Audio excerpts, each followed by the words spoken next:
एक बड़ा अहम तरीन सवाल है बीजेपी के नेताओं से कि ये प्रेस कॉन्फ्रेंस कर रहे हैं जम्मू में भी और श्रीनगर में भी कि ऑपरेशन सिंदूर की कामयाबी हुई है। हम सब लोग मानते हैं कि ऑपरेशन सिंदूर की कामयाबी हुई है और पूरा देश जो है वो अपनी सेना पे फख्र महसूस करता है।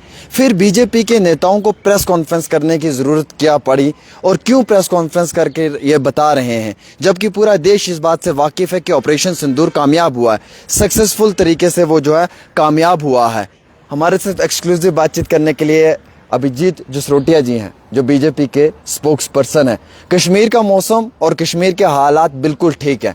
आप सभी लोगों को आना चाहिए, कश्मीर को एंजॉय करना चाहिए और गोदी मीडिया जो प्रचार कर रही है वो गलत कर रही है, ये अभिजीत जसरोटिया जी का भी कहना है। बहुत बहुत शुक्रिया सर वक्त देने के लिए। सर, मैंने देखा कि आपने श्रीनगर में एक प्रेस कॉन्फ्रेंस की। हम सब लोग इस चीज़ से वाकिफ़ हैं और हम सब लोग ये मानते हैं कि ऑपरेशन सिंदूर जो वो कामयाब हुआ है। हमें अपने देश पे, अपनी सेना पे फ़ख्र है, हम बहुत फ़ख्र महसूस करते हैं। फिर आप बीजेपी के लोग ये प्रेस कॉन्फ्रेंस क्यों करते हैं सर? थोड़ा सा इसके ऊपर बताएंगे आप? देखें, बीजेपी की जो ये प्रेस कॉन्फ्रेंस हो रही है, ये हमारी सुरक्षा बलों ने, हमारी भारतीय सेना ने, हमारी एयरफोर्स ने और हमारी टेक्नोलॉजी ने जो कर दिखाया कि 22 मिनट के अंदर इस नापाक मुल्क को घुटने पर ला के रख दिया और वहाँ पर जितने टेररिस्टों के ठिकाने थे सबको निस्तो नाबूद कर दिया। हम उसकी प्रशंसा के लिए और अपनी उन सिक्योरिटी फोर्सेस के लिए ये जो है प्रेस कॉन्फ्रेंस कर रहे हैं और उन लोगों के लिए कर रहे हैं जिनके सीने के अंदर, जिनके दिल के अंदर जो है हिंदुस्तान धड़कता है। अब जो चंद कोई काली भेड़े हैं जहाँ वो जो नापाक मुल्क है, अब जिनके दिल के अंदर वो धड़कता होगा, उनके लिए भी प्रेस कॉन्फ्रेंस बड़ी जरूरी है ताकि उन्हें सच्चाई में पता चल जाए कि हिंदुस्तान ही यहाँ पर होना चाहिए। यहाँ पर जिनके पाकिस्तान है उनको तो जरूर मिर्ची लगेगी इस प्रेस कॉन्फ्रेंस से। अच्छा, तो सर आपने देखा हालात ठीक हैं, सब चीज़ें सिचुएशन के मुताबिक नॉर्मल हैं, टूरिस्ट को आना चाहिए।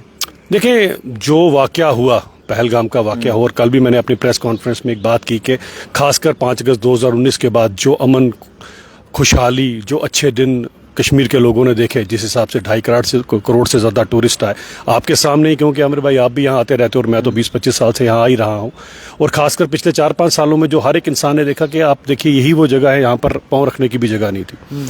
बात यह आती है कि वो जो निर्मम हत्या की गई लोगों की, उसके बाद कहीं ना कहीं जो मैंने एक बात भी की कि सेटबैक सबसे बड़ा किसको लगा। एक तो वो चाहे वो 26 परिवार जिनके घर की भरपाई कभी भी नहीं हो पाएगी, उनके जो सगे संबंधी चले गए इस दुनिया से।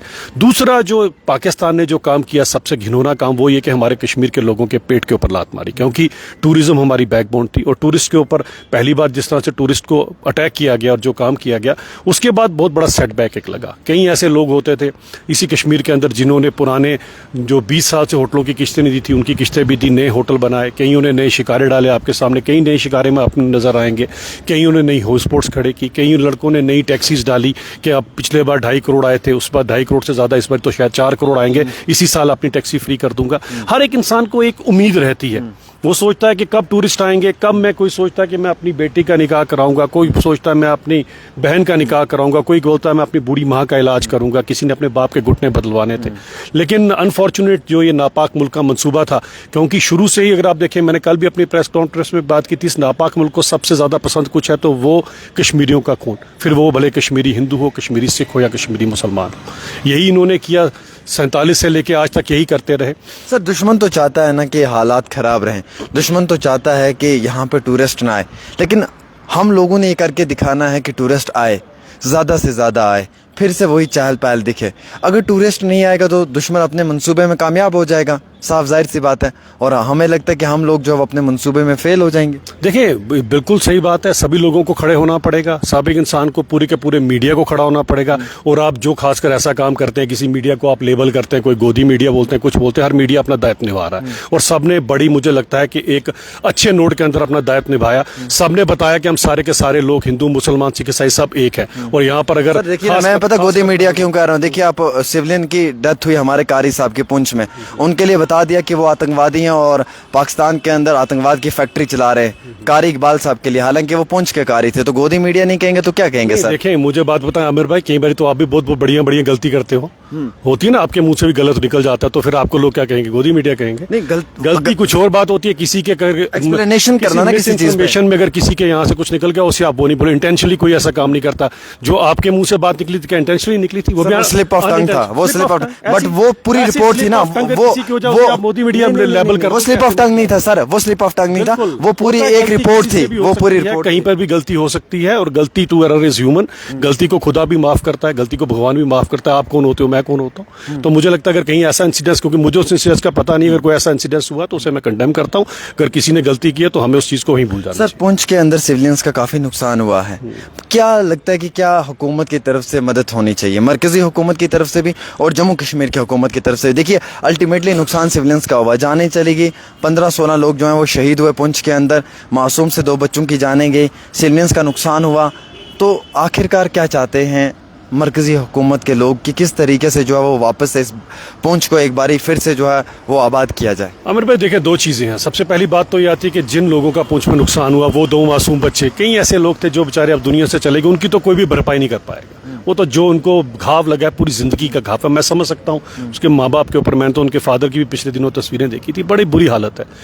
लेकिन एक बात तो इस नापाक मुल्क ने हमें बता दी, इस नापाक मुल्क को ये नहीं किसी का मजहब देख के कोई प्रेस करता है। अगर उसने वहां पर पुंछ में टेरा नंगाली साहब पर अटैक किया, उसने हमारे प्राचीन हनुमान मंदिर पे भी अटैक किया और एक मस्जिद शरीफ को भी उन्होंने शहीद कर दिया। तो यानी कि इस नापाक मुल्क, इस पाकिस्तान को केवल एक चीज पसंद है, वो हम लोगों का लहू। और ये हमारे को बता दिया कि इन्होंने कि हम सबको एक ही नजर से देखते हैं कि किस नफरत की नजर से। लेकिन इस नापाक मुल्क को भी मैं सचेत करना चाहता हूँ, खासकर पाकिस्तान और पाकिस्तान के भाड़े के टट्टुओं को मैं बताना चाहता हूँ कि तुम जहां मर्जी छुप जाओ, जिस मर्जी आसिफ मुनीर के पीछे छुप जाओ, जिस मर्जी पाकिस्तान आर्मी की तरफ पीछे छुप जाओ, पूरे पाकिस्तान के अंदर कोई चूहे की बिल नहीं है जो तुम्हें बचाएगी। और बता देते हैं, जब चाहेंगे जहां चाहेंगे तुम्हें वहीं ठोकेंगे, ये बात याद रखना मेरी। और आसिफ मुनीर, तुम्हें भी सचेत करता हूं, ये जो भाड़े के टट्टुओं को तुम वहां से यहां भेजते हो, अभी 3-4 पिछले दिनों ही यहां पर उनको ढेर किया है। ऐसा जब भी भेजोगे उनके लिए एक ही है, वो है भारतीय सेना की गोली, जो उनके भेजे में उतार दी जाएगी। सर, ये तो बड़ी अच्छी बात आपने कही और आतंकवाद का सफाया होना चाहिए। क्या सर आतंकवाद का कोई धर्म होता है? मैं कहता हूं कि ऐसे इंसानों का धर्म, ऐसे इंसान तो इंसान कहलाने के काबिल भी नहीं होते। जो लोग फिर आतंकवाद को धर्म के साथ जोड़ते हैं वो लोग कौन है? वो उनसे पूछिए।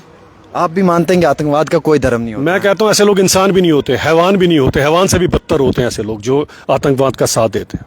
क्या बात है, हम सब लोगों को इस चीज के ऊपर गौर करने की जरूरत थी कि आतंकवाद का कोई धर्म नहीं होता है। बिल्कुल जनाब ने जो कहा ये सही कहा। अब जो लोग आतंकवाद को धर्म के साथ जोड़ते हैं वो इंतहाई गलत करते हैं, इस तरीके से कतई तौर पे भी नहीं करना चाहिए। सर, एक लड़की पाकिस्तान की जासूस निकली, क्या कहना चाहेंगे आप उस पर? देखिए, हमारा हिंदुस्तान, अगर आपको याद होगा, पहले सोने की चिड़िया कहा जाता था हिंदुस्तान को, फिर अखंड भारत था, कहाँ कहाँ तक हमारी सरहद थी। उस समय भी जयचंद निकल कर आए, उन जयचंदों ने इस भारत के अंदर यही काम किया जो आज ऐसे लोग कर रहे हैं। जांच के बाद पता चल जाएगा। ऐसे लोगों से सबको सचेत रहने की जरूरत है। अब जब भी कोई ऐसा कोई नया, अगर कोई यूट्यूबर निकल कर सामने आता है, कोई अपना पेज चलाता है, रातों रात पब्लिसिटी के चक्कर के अंदर ये काम करता है और फ्रीडम ऑफ स्पीच का फायदा उठाते उठाते कहीं ना कहीं देश की एकता और अखंडता के लिए जो इंसान ऐसा गलत काम करता है, उसके खिलाफ हम सबको खड़ा होना पड़ेगा। ये आईटी का जमाना है, सोशल मीडिया का जमाना है, जो कंटेंट किसी ने भी दिया है। अब आप इतना काम कर रहे हो, अब मैं पुराना आपको जानता हूं, आप इतनी मेहनत करके यहां पर पहुंचे, कल कोई नया यूट्यूबर खड़ा होगा, कोई अश्लील वीडियो डालेगा, कोई देश के खिलाफ बात डालेगा और उसके लाइक्स बन जाएंगे। ऐसे लोगों से सचेत, जो लाइक भी करते हैं, सोचें आप देशद्रोह का काम कर रहे हैं, ऐसे लोगों को अगर आप लाइक भी कर रहे हैं, जो मेहनत कर रहे हैं उनका साथ दीजिए, जो देश के हित में बात कर रहे हैं उनका साथ दीजिए। देशद्रोहियों को, हमारे को, इनको यहीं पर ही खत्म करना पड़ेगा। ऐसा नहीं, सभी यूट्यूबर, कुछ अच्छे यूट्यूबर भी अच्छा काम भी करते हैं, मैं क्यों कहूँ, एक नया जरिया है रोजगार का भी लोगों के लिए, लेकिन देश को सबसे पहले याद रखना। सर, हालात ठीक हो रहे हैं कश्मीर में, आप भी देख रहे हैं, मामूल के मुताबिक आम शहरियों की जिंदगी फिर जो है वो पटरी पे है। देखिए, मेरा ये मानना है कि अब कहीं ना कहीं जिस तरह से कश्मीर के लोग खासकर उस इंसिडेंस के बाद बाहर निकले हैं, अब हम सब लोगों को ये पूरे हिंदुस्तान में यकीन दिलवाना पड़ेगा कि हम कश्मीर के लोग, जिनकी मेहमान नवाजी के लिए हम जाने जाते थे, और हमारे मेहमानों का इस नापाक मुल्क ने उनका रक्त बहाया, उनका लहू बहाया, उनका धर्म पूछ कर उन्हें मारा गया। मैं ये कहना चाहता हूँ कि अब हम सब लोगों को खड़ा होना पड़ेगा और ये बताना पड़ेगा पूरे हिंदुस्तान को कि कश्मीरी यहाँ पर खड़ा है। अगर कोई गोली आएगी, पहले हमारे सीने में आएगी, उसके बाद हमारे मेहमान को टच करेगी। हम सब जब इकट्ठे होकर ये काम करेंगे तो वो दिन दूर नहीं जब फिर से इन वादियों में आपको हर जगह टूरिस्ट नजर आए। बिल्कुल सही कहा। एक बात तो अभिजीत जी ने बड़ी अच्छी कही, जिस चीज़ को हम अप्रिशिएट भी करते हैं, कि जब भी कभी ऐसा होगा तो हम सब लोगों ने घरों से बाहर निकलना होगा और पहले अपनी छाती पे गोली लेनी होगी। और हमने देखा कि कश्मीर के अंदर माजी के 34 सालों में पहली बार इस तरीके का एहतिजाजी मुजाहरा हुआ। बच्चा बच्चा, खवातीन, मर्द, अफराद, बुजुर्ग सब घरों से बाहर निकले और जमकर जो है वो आतंकवाद के ख़िलाफ़ एहतिजाजी मुजाहरे किए और पहलगाम के दहशतगर्दाना हमले की भी कड़े अल्फाजों में मजम्मत की। हमारे साथ एक्सक्लूसिव बातचीत कर रहे थे अभिजीत जसरोटिया जी, जिनसे कई सारे सवाल पूछना इंतहाई ज़रूरी था। हम मानते हैं कि आप इन सभी सवालों के बाद अपनी राय ज़रूर देंगे।